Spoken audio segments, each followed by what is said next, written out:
Muito boa tarde, Brasil. Falar de política e falar de uma necessidade que se mostra premente, que desde o início do governo Bolsonaro tem sido a preocupação, acredito, maior do seu próprio governo, e ela já vem do ex-governo, e ela já vem de governos anteriores.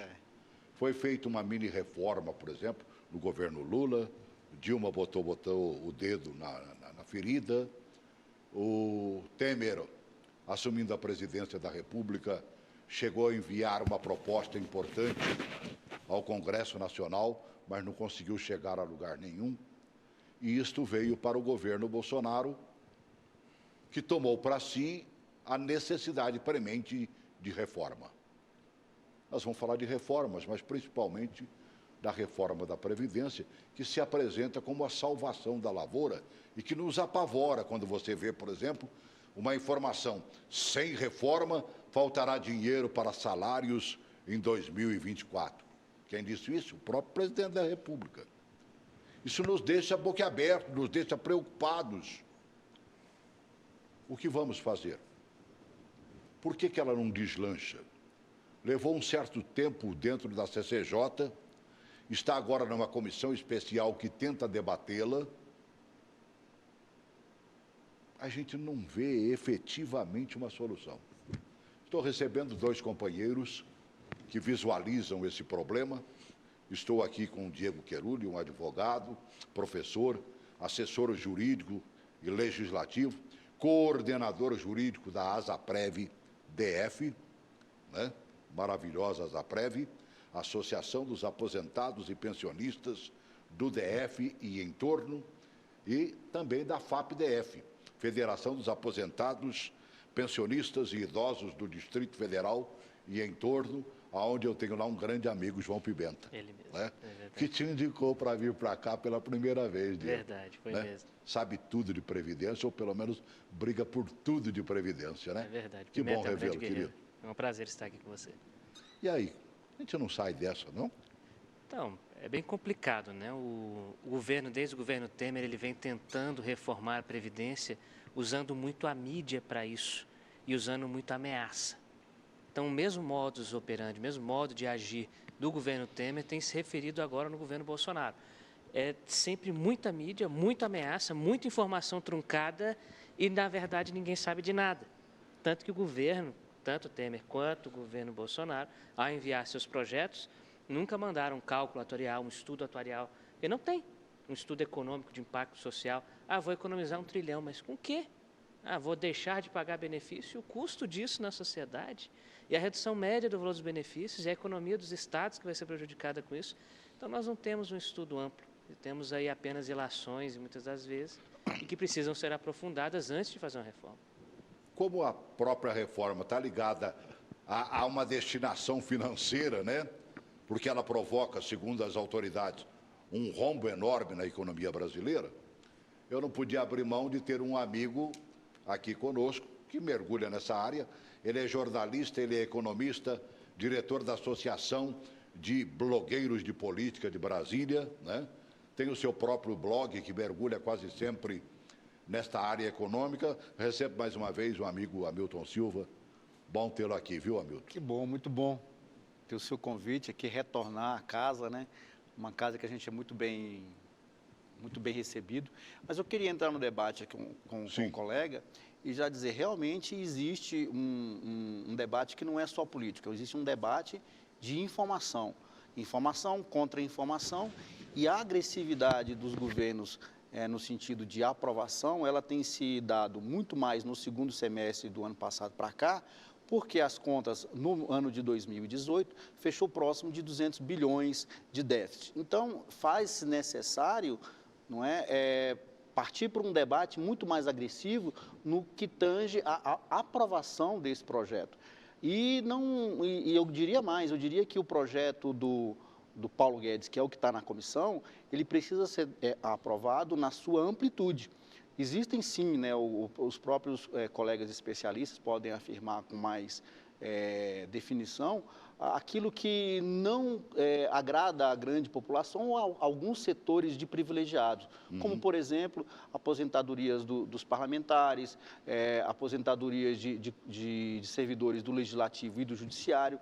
Então, essas corporações, esses grupos de funcionários, são os que mais pesam no orçamento do sistema previdenciário e que precisa, mais cedo ou mais tarde, e aí eu entendo que a declaração do presidente ela é grave, Pertinente. ela é pertinente desse ponto de vista, porque as contas não fecham e vai chegar um momento que só o discurso, só o debate e só esses dados que o colega está falando não serão suficientes para sanar os problemas. A gente tem que hoje ter a convicção de que a reforma da Previdência ela não nos traz um resultado imediato, no curto prazo. Isso é claro, é evidente, mas a gente precisa pensar daqui a 5 e 10 anos. Senão a gente também vai ser responsabilidade por ingerência, por falta de responsabilidade até fiscal e por falta de gestão. Então, eu creio que o presidente Jair Bolsonaro, ele tem preocupado, como você mesmo disse, tem centralizado todos os debates nessa questão, e ele fez a parte dele, encaminhou o projeto, né, para o Congresso Nacional, e agora a animosidade, o clientelismo tem tomado de conta do debate. Agora, o grande erro não foi exatamente fazer outro projeto? Há quem diga, por exemplo, eu estava com 2 cientistas políticos aqui no programa anterior, e eles diziam exatamente a necessidade, talvez, de permanecer o projeto enviado pelo Temer, que já tinha passado, acho que por 2 instâncias, e estava pronto para ser votado. E aí? Bom, o projeto do Temer, ele virou um Frankenstein. Tiveram muitas emendas, né? A discussão foi muito ampla em cima dele. Então, ele foi desnaturado da PEC 287, virou a 287A, porque ele foi praticamente refeito. Então, o correto seria seguir aquele rito? Talvez sim, seguir, ajustar, sanear, né? O problema é o seguinte, eu não sou contra a reforma da Previdência, isso é bem claro. Eu sou estudioso nessa área, na parte jurídica, né? Sou diretor do Instituto Brasileiro de Direito Previdenciário, IBDP, que é o maior instituto que congrega especialistas em direito previdenciário e da Seguridade Social. Então, nós conversamos com especialistas do Brasil e do mundo todo, né? A ausência de estudos e de dados de impacto nos atrapalha a chegar numa conclusão. Não adianta reformar agora, ou agora, vamos reformar agora. E amanhã nós temos um problema social para resolver. Não adianta implantar regras sem que nós tenhamos dados técnicos e reais do que está acontecendo. A única coisa que nós estamos pedindo é isso, que venham dados técnicos e reais para que nós possamos avaliar e daí tomar uma decisão. Ninguém é contra a reforma, ela precisa acontecer e ontem mesmo. Ontem. Só que vamos fazer com calma. Corremos o risco de estarmos fazendo um novo Frankenstein? Sim, como fez no período do Temer? Sim, já está acontecendo. Essa semana, em tese, amanhã acaba o prazo para emendas, né? Embora o Rodrigo Maia tenha confirmado que irá prorrogar isso, feito um acordo com os líderes, né? E é importante, as emendas são importantes. Eu acho que o Congresso agora está mais concentrado em extrair dessa proposta algo mais positivo. Os deputados estão bem interessados em saber o que está acontecendo, estão estudando, diferente da época do Temer, que tinha muito clientelismo, como o colega citou aqui, agora não mais. Não tem mais esse clientelismo tão absurdo, embora o Centrão ainda tente. Mas o resto ali, assim, oposição e situação, eles estão tentando estudar para obter o melhor de tudo. O que eu acho interessante, Hamilton, é o seguinte, você chega no Congresso Nacional, todo mundo se manifesta que é a favor da reforma. O Querulli acabou de dizer que eu não sou contra a reforma. Nós precisamos de uma reforma. Sim, aliás, precisamos de reformar a casa inteira, né? Não é só o cômodozinho do lado, né? Agora, por que não consegue chegar a um denominador comum? Eu acredito que são, como eu disse anteriormente, eu acredito que há interesses que não estão tão expostos assim. Por exemplo, as corporações, os sindicatos, que são extremamente poderosos do ponto de vista de articulação dentro do Congresso Nacional, e isso acaba influenciando, sim, na votação. Eu até assisti o seu programa ontem, eu quero parabenizar pelo programa, e eu percebi que os meninos estavam falando da seguinte maneira, né, o cientista político que esteve aqui. Ele disse, bom, o presidente já encaminhou e ele não faz mais nada, como se o presidente da República fosse interferir no processo legislativo de discussão. Ele tem, sim, tentar jogar influência, etc. e tal, mas não oferecer dinheiro, por exemplo, ou oferecer emendas orçamentárias para poder barganhar o voto desses parlamentares. Então, esse clientelismo ainda está muito cultural e enraizado. Eu queria fazer um comentário a respeito do que o colega disse, que é a respeito dos dados e não se fazer uma reforma devagar. Bom, eu acredito... Bom, você mesmo falou, né? Na época do Fernando Henrique, eles queriam fazer uma reforma. Não foi feita. Você afirmou, o Lula fez uma mini-reforma. Sim. A Dilma tentou fazer, não conseguiu fazer. Então, o debate, ele Temer igualmente. Igualmente, ele já se exauriu. Olha só, eu tenho os dados aqui de 2016. Você fala que não existe dados, mas os dados são os seguintes. Para 2016, o déficit foi de 57 bilhões. Um ano depois, 2017, 100 bilhões. Em 2018, dobrou quase 200 bilhões. Esse 4 vezes o que era 3 anos atrás. 3 anos atrás. Então, Querule de Deus. Não é por falta de dados. E esse dado é o mais significativo e o que embasa toda a discussão para ser feita. Se 10 entre 10 dizem que é para se fazer, que se faça e posteriormente se corrija os equívocos que há cometido na votação. Que há a possibilidade de fazer isso, né? São esses equívocos que nós estamos consertando desde 98. Vale lembrar que nós tivemos a emenda 20 de 98, governo Fernando Henrique, emenda 41 de 2013, governo Lula, emenda 47, governo Lula, fora várias as tantas medidas provisórias e leis que foram alteradas. Nós todos os anos reformamos a Previdência, porque nós não temos um costume de ter algo seguro. E quando nós não passamos segurança para o cidadão não retorna com confiança para o Estado. E essa relação confiança-segurança ela tem que ser muito equilibrada para que nós cheguemos numa sociedade economicamente ativa e funcional, como é o caso dos Estados Unidos. Todo mundo adora citar os Estados Unidos.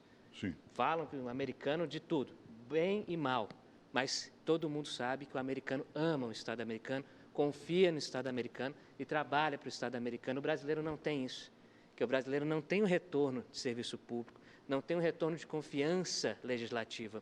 E com relação a dados de déficit nós sempre tivemos, dados de déficit são controversos, nós até já tivemos um programa aqui onde nós gravamos, Celso, acho que no ano passado ou no outro, sobre a metodologia de cálculo, inclusive está judicializada, que o déficit existe, ele existe na Seguridade Social, mas nós temos que separar áreas, como por exemplo o serviço público.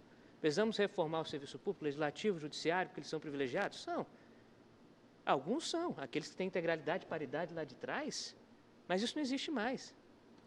Depois da emenda 41 de 2013, em especial depois de 2013, com a criação do fundo, da Fundação de Previdência Complementar, todo e qualquer servidor público que ingressar no serviço público da União, ele vai estar limitado ao teto do INSS e vai ter a mesma metodologia de cálculo.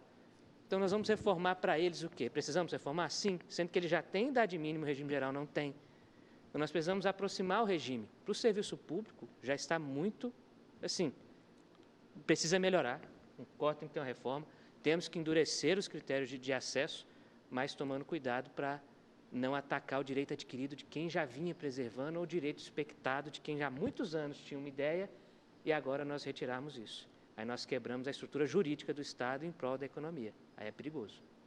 O que nós estamos vendo é um Congresso, basicamente a Câmara dos Deputados nesse momento, e não vou dizer que o Senado não esteja interessado, até muito pelo contrário, ele criou uma comissão especial para acompanhar a discussão na Câmara, para quando ela chegar lá no Senado, né, esta comissão já vai passar os efeitos necessários para que haja possivelmente uma aprovação mais rápida. E eles estão debatendo esse assunto essa semana. Você pega essa semana. Desde segunda-feira está acontecendo alguma coisa. Na terça foi mais sedimentado, né? Uma articulação sobre a reforma e tudo mais. O próprio relator da comissão especial, ele falou claramente que, embora haja tanta discussão, embora haja tanta ação, ele ainda não tem um texto final. Sabe que ele tem um tempo para isso. E mais ainda, esse tempo está se extinguindo, porque ele pretende entregar o texto exatamente no dia 15 de junho, que está ali, ó. O mês passa, a gente não vê. Coloca essa matéria aí, por favor. O relatório a ser apresentado no próximo dia 15 já deve conter as sugestões de alterações ao texto do governo feitas pelos deputados. O prazo para as chamadas emendas parlamentares termina nesta semana. Hoje, o relator voltou a afirmar que não há projeto alternativo da reforma da Previdência. Nós estamos nos dedicando a estudar o projeto do governo. As alterações que serão feitas e serão feitas, e é natural que sejam feitas, porque é papel, inclusive, do parlamento, melhorar os projetos que vêm do executivo. Essas alterações remetem a uma técnica legislativa normal, que é um substitutivo, como sempre foi. Então, não tem fato novo. A oposição quer mais tempo para debates antes da apresentação do relatório na comissão especial. A votação não tem que estar trancada, entendeu? Depende do debate com os bancados, depende do debate com os deputados, com os setores e assim por diante. É isso que nós fizemos um apelo. Não deve ser pressionado fechar um relatório que não está completo ainda, que vai ter destaque, muitos destaques, entendeu? Hoje, 2 audiências públicas com integrantes do governo e especialistas em previdência discutiram itens polêmicos do projeto: o benefício de prestação continuada para idosos e o abono salarial. O relator também participou de reuniões para ouvir parlamentares e outros setores da sociedade. O que nós argumentamos é que essa reforma, ela tira direitos e mantém privilégios.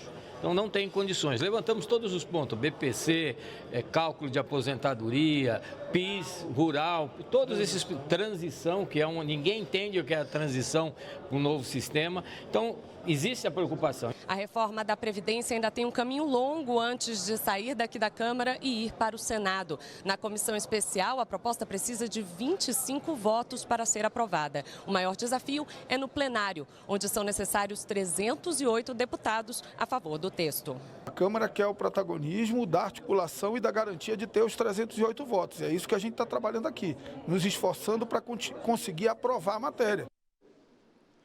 Engraçado, né? Quase tudo tropeça em números, né? É perfeito, né?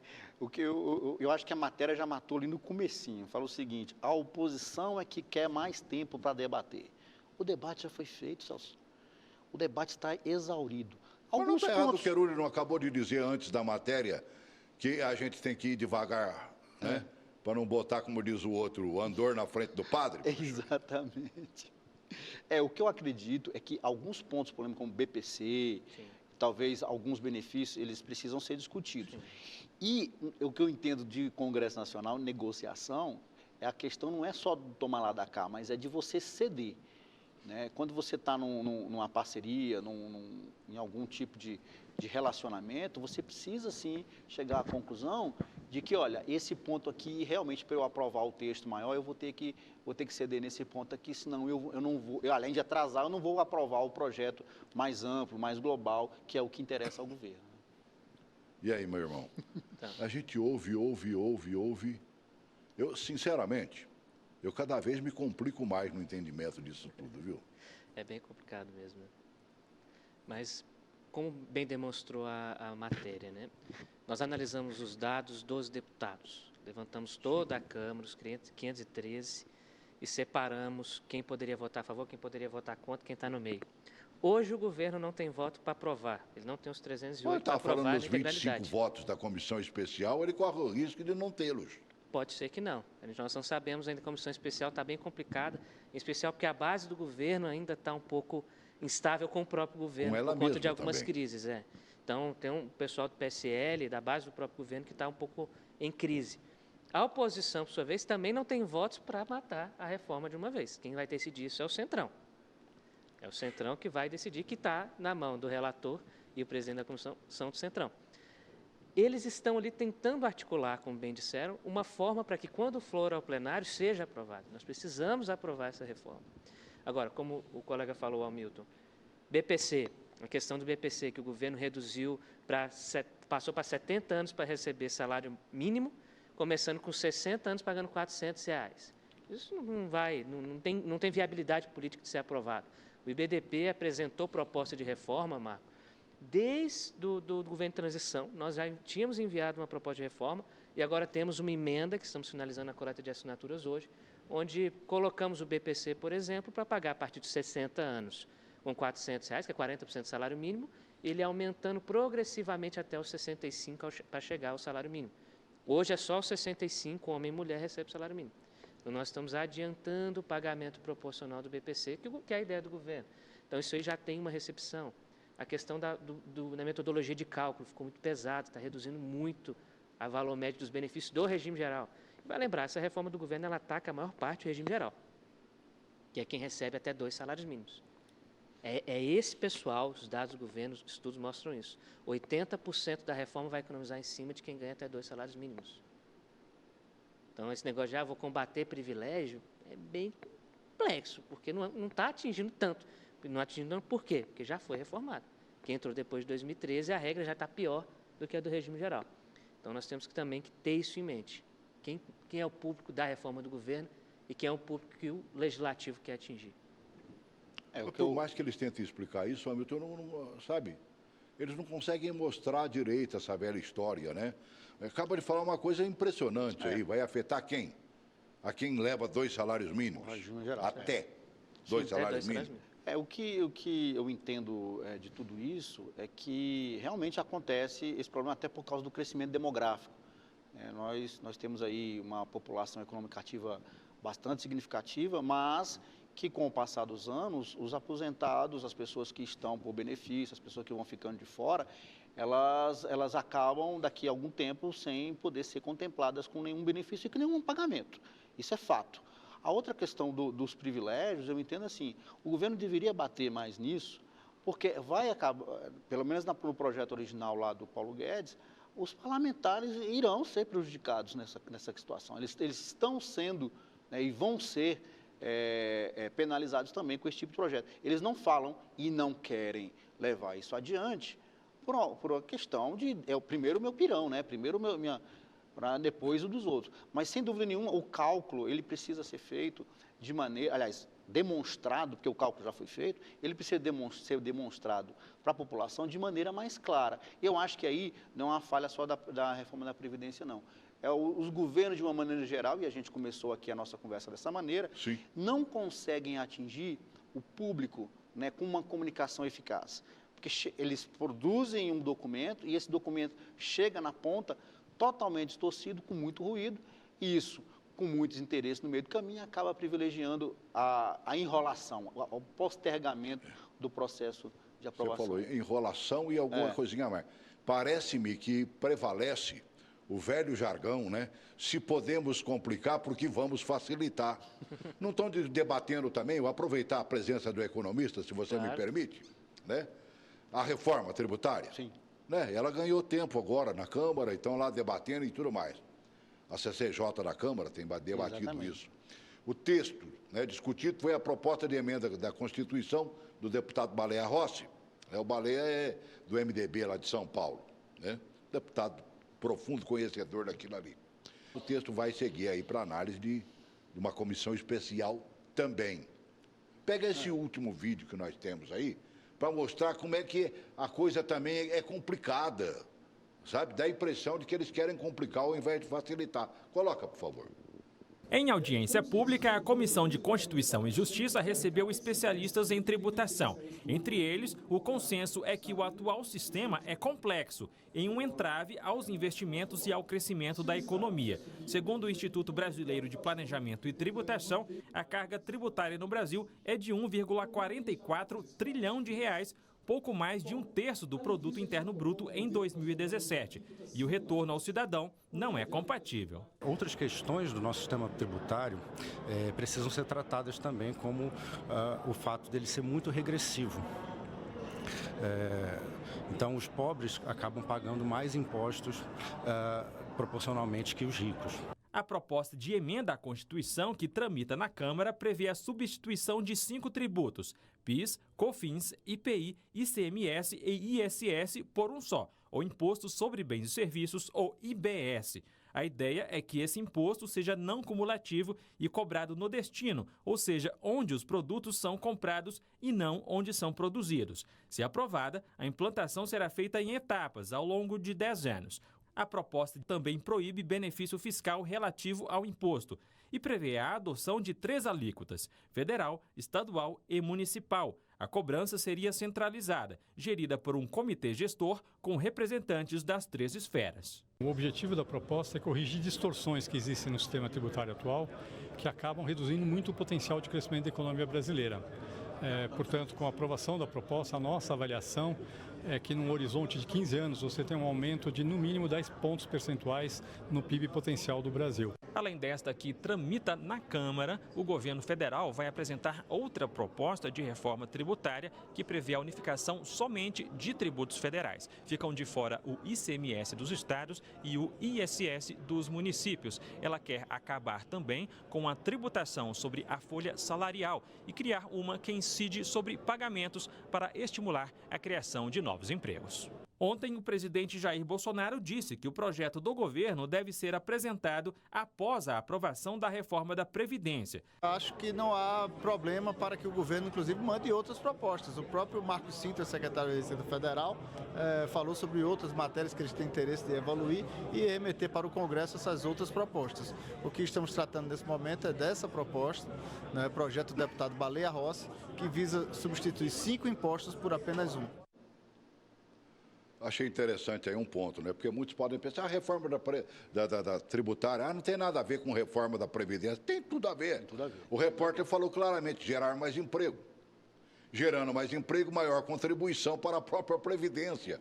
E o buraco está exatamente porque tem menos gente contribuindo e o dinheiro que está entrando é menor do que a necessidade para pagar nós mais velhinhos.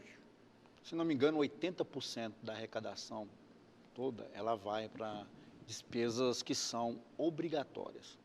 Dentre elas, aposentadoria.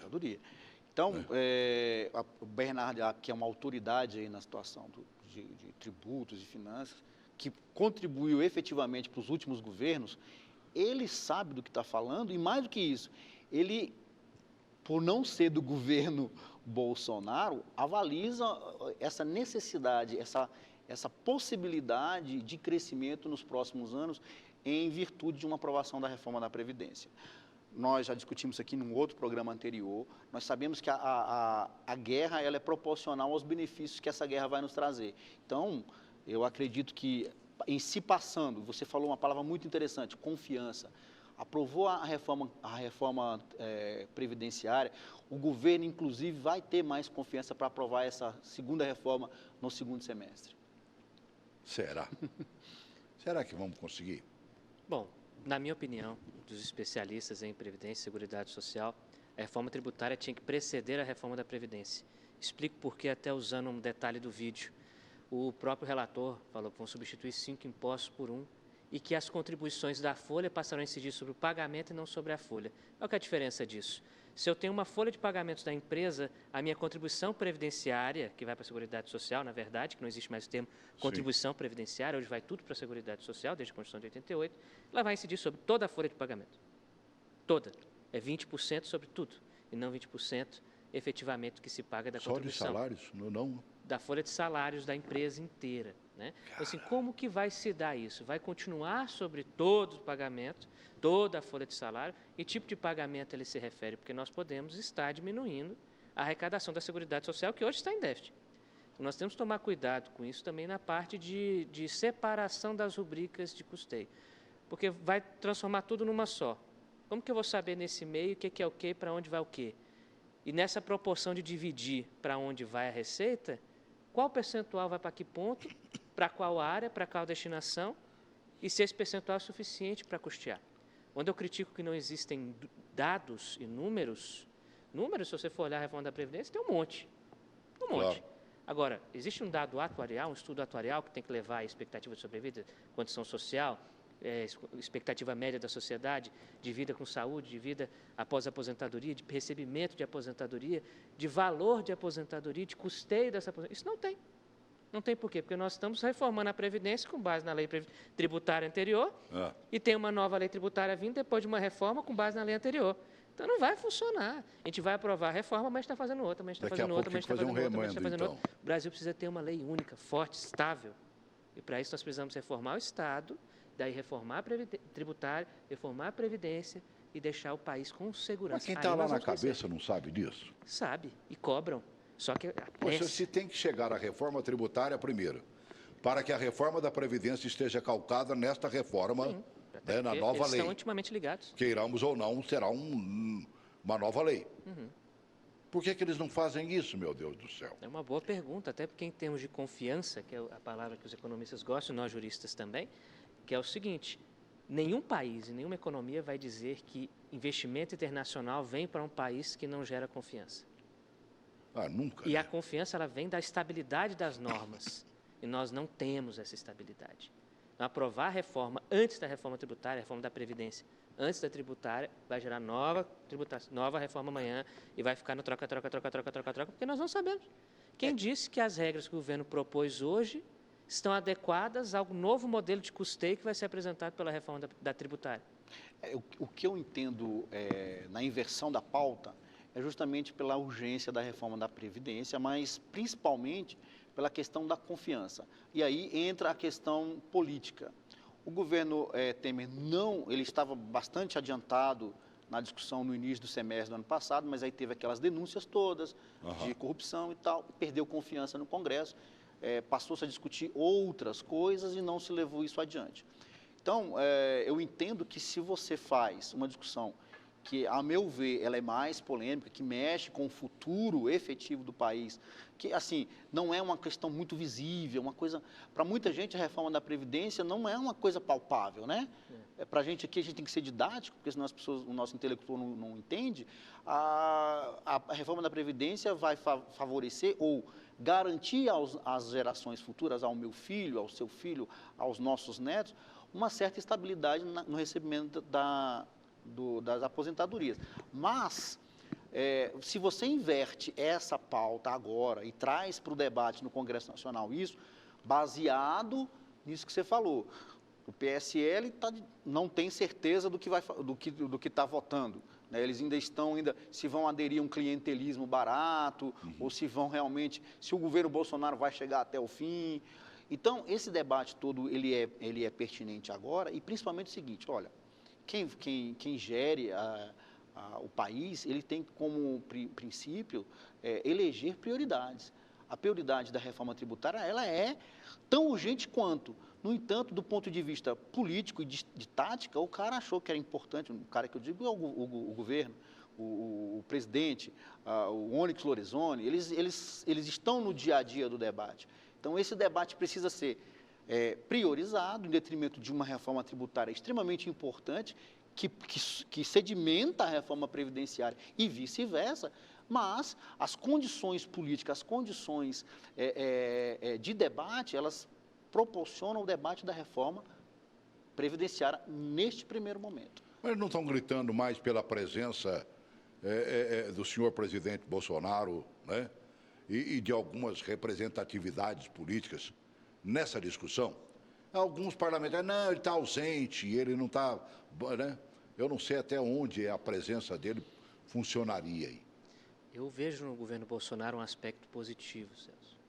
Ele está acabando com a velha política, tentando, pelo menos, acabar com a velha política, com esse clientelismo, eu vou liberar a emenda. Está pagando um preço... Está pagando um que preço. pesa, inclusive, sobre o coitado. Sim, né? E nós precisamos disso. Estão batendo nele mais do que ele merece ser batido por causa disso. Exatamente. No governo Temer, quando lembrarmos da reforma da Previdência, o governo liberou bilhões de reais em emendas parlamentares para fazer com que a reforma fosse aprovada. E não foi. E não foi. E o Bolsonaro agora não quer fazer isso. Correto? No Estado democrático de direito, no legislativo independente, nós não podemos ter essa vinculação de compra e venda. Agora, a presença do presidente lá também não sei se seria tão boa, porque eu não sei se ele tem condições de defender o que a equipe econômica dele está propondo. Como, por exemplo, a questão da capitalização.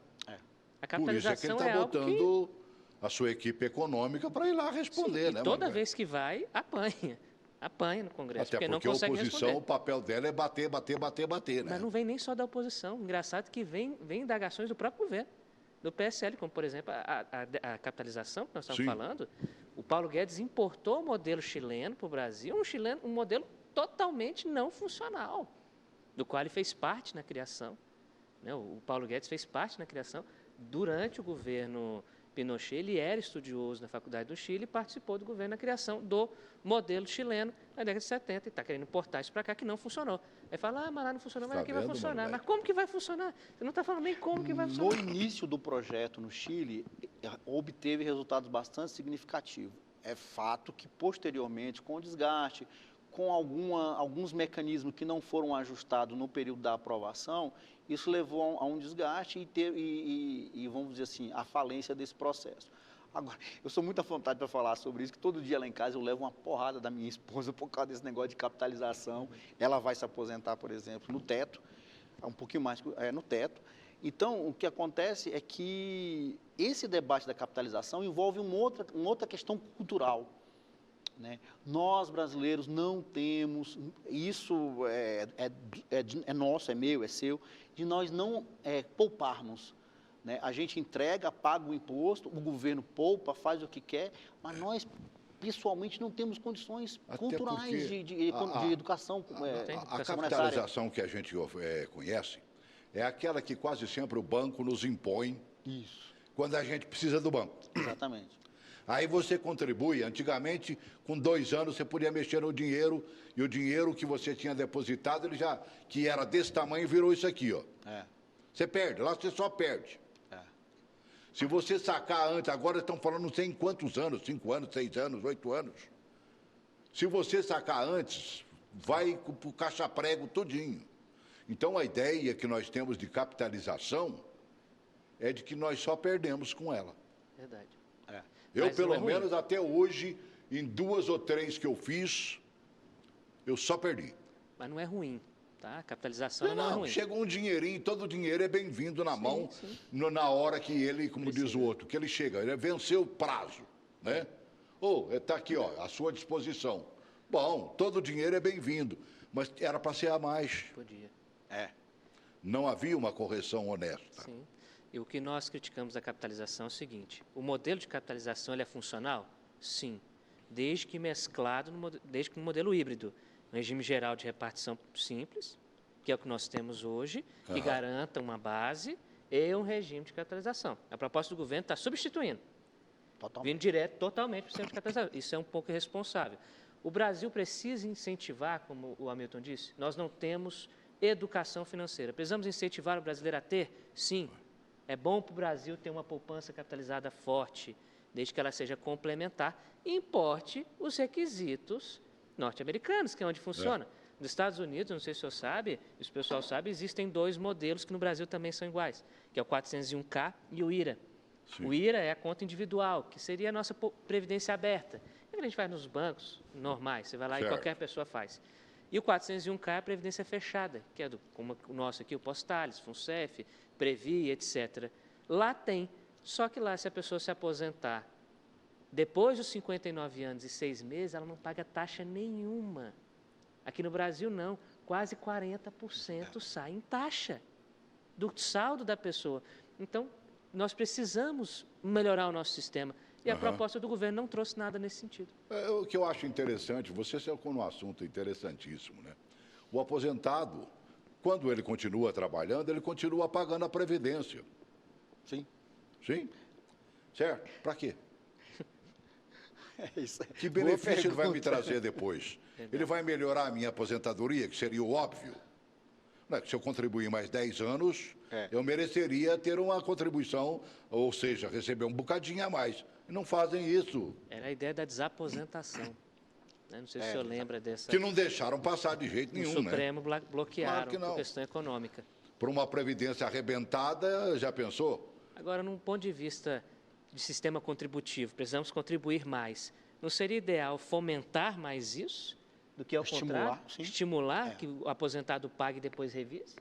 Agora, sabe uma coisa que está embutido nesta reforma da Previdência, ou proposta de reforma, e que eu não ouvi mais ninguém falar absolutamente nada? É que quem já recebe aposentadoria, quem recebe salário mínimo terá uma correção a menor.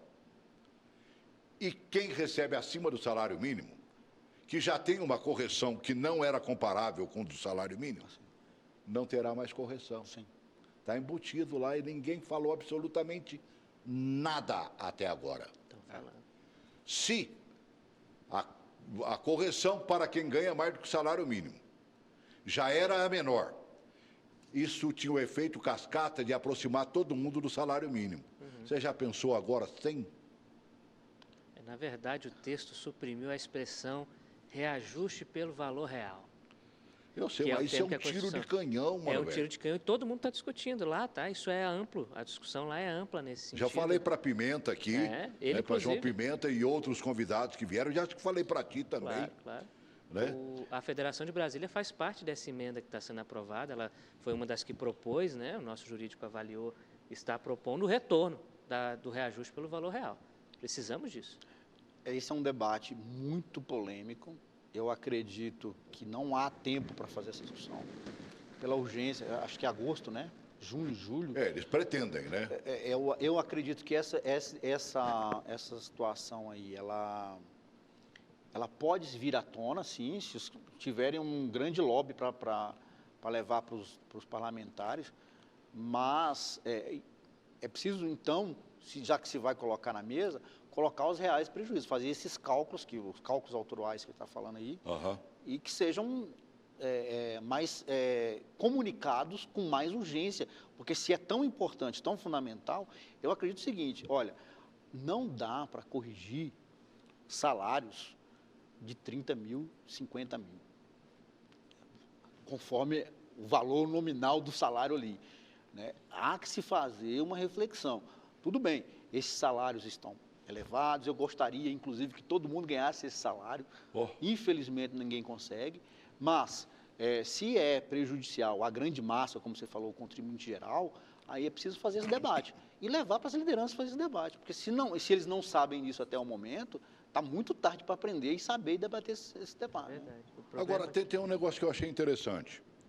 Nós já contamos aqui, algumas vezes, com um representante dos auditores fiscais, que tem um movimento muito expressivo e que tem mostrado que o negócio não é tão feio quanto eles pintam. Pô, se alguém entende de número nesse país, são os nossos auditores fiscais. Correto. E eles trazem isso à baila sempre e mostram categoricamente que estão embutindo demais quando o negócio é de menos. Por que não tem expressividade o que eles falam? Na verdade, existe uma expressividade e essa ideia, essa teoria, não é a teoria confirmada dos auditores fiscais da Receita, que eram os antigos auditores previdenciários, que faziam arrecadação previdenciária, da questão da metodologia de cálculo que nós falamos aqui mais cedo. A diferença entre os cálculos dos auditores fiscais e do governo é a metodologia. Como que eu calculo? O que eu considero como receita? O que eu considero como despesa? Eu posso considerar como despesa de todos os regimes de previdência uma despesa única ou tem que olhar separadamente? E a Anfip, né, que é a cabeça disso, sempre fala separadamente, olhando. Mas a própria Anfip já afirma que desde 2015 nós temos um déficit na Seguridade Social e que ele tem crescido exponencialmente. Como diria lá na minha terra, essa é a verdade verdadeira? Essa é a verdade verdadeira. Temos um déficit e precisamos resolvê-lo. Dependente da metodologia, isso é explícito. O que eu entendo é que, por exemplo, existem os interesses, e aí a gente precisa bater nisso. As corporações, elas são muito militantes, elas trabalham para defender os seus interesses, o que é legítimo, é correto. Agora, você não pode defender o seu interesse da sua corporação em detrimento da massa, do aposentado que ganha salário mínimo. Então, essas corporações, elas precisam se conscientizar, né, de que existem cálculos diferentes. Acho que você falou que até está judicializado, né, um método de cálculo. Vamos, inclusive, pensar numa possibilidade de unificar esse cálculo, por que não? Acho que se debate tantos fóruns, tantas reuniões, tantos encontros e não se discute uma unificação, vamos parar de judicializar. O processo já está muito judicializado, né? A judicialização ela sempre vem quando o governo não recebe, né? Nós sempre mandamos as propostas, a ideia, meu sonho é unificar, fizemos isso na época do Temer, estamos fazendo agora com o Bolsonaro, só que existe conflito interpretativo da norma. E vale lembrar que a Anfip, o cálculo que a Anfip faz é para a Seguridade Social. É lá que ela diz que até 2015 não teve déficit, ou seja, regime geral. Não está afetando eles, que são servidores.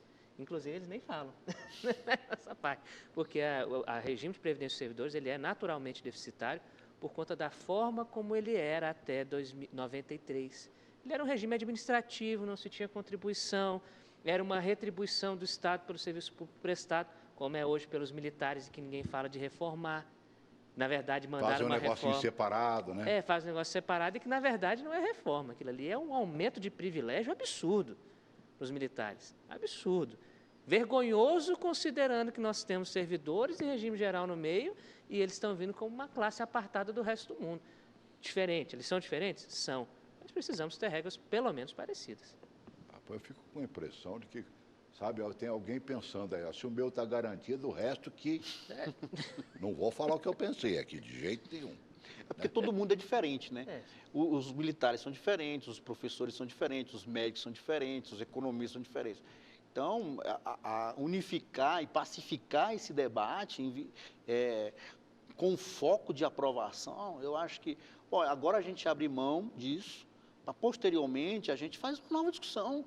Não há por que não fazer, né? Daqui 5 anos, 10 anos, entendeu? O importante, e aí eu acho que as manifestações que estão programadas para o dia 26, domingo agora, elas estão já, inclusive, resultando num debate interessantíssimo no Congresso, hoje, amanhã, né, para aprovar a medida provisória do 870, né, que é a reforma administrativa.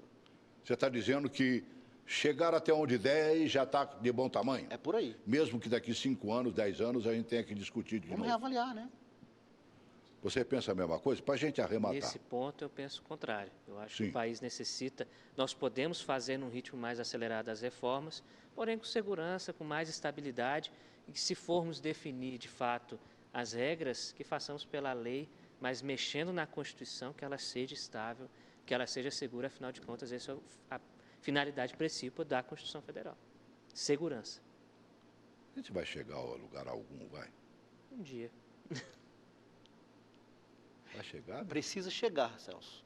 Se não chegar, essa instabilidade, essa falta de confiança, ela, assim, não aprovou na reforma da Previdência, nós vamos crescer aí 0,5%, 1,5%, vem para uma depressão, o emprego não cresce, não vamos ter dificuldade para pagar salário, eu não sou tão catastrófico como o presidente, mas a gente vai continuar patinando no 0,5%, 0, e a gente não degringola e não cresce.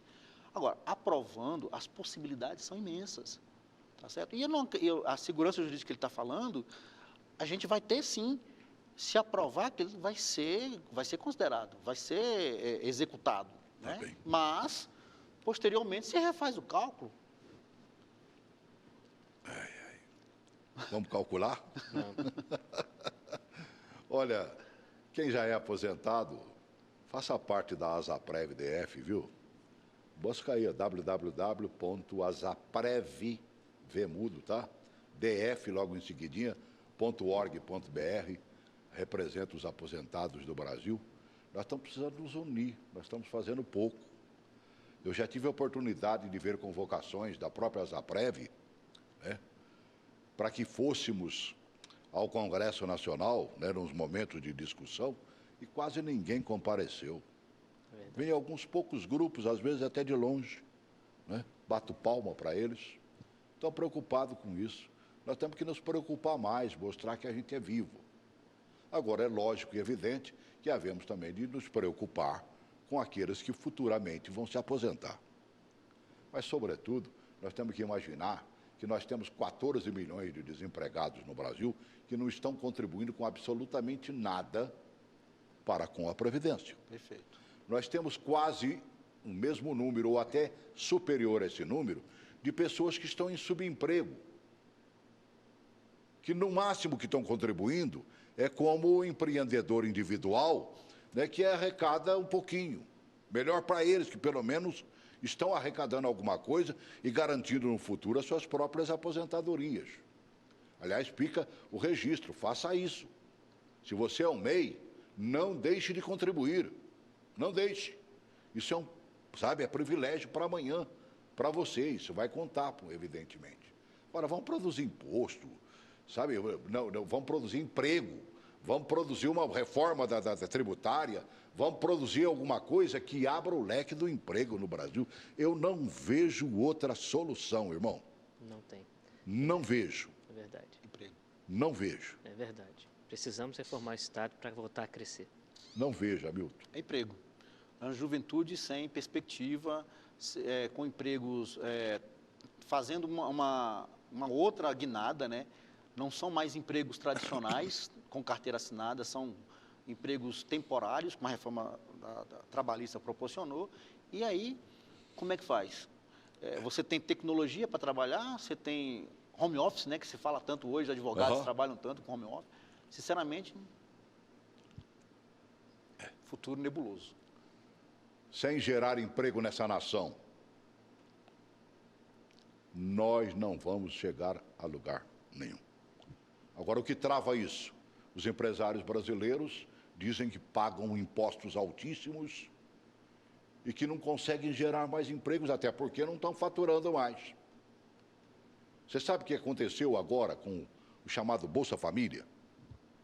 Agora, no último mês, mais de 200 mil brasileiros foram acrescentados à lista do Bolsa Família. Por quê? Estavam ao nível da miséria, desempregados, chamando Jesus de Genésio,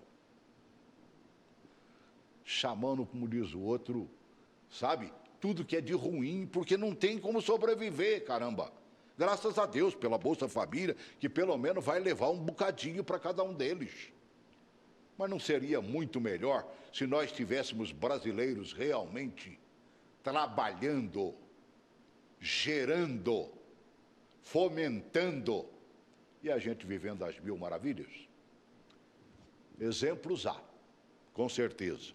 Mesmo na crise mundial, você vê vários exemplos de muitas nações. E às vezes você não tem que sair da nossa praia aqui, ó. Países nossos vizinhos conseguem estar melhor do que nós. Basta analisar e, sobretudo, temos que participar. Um grande abraço.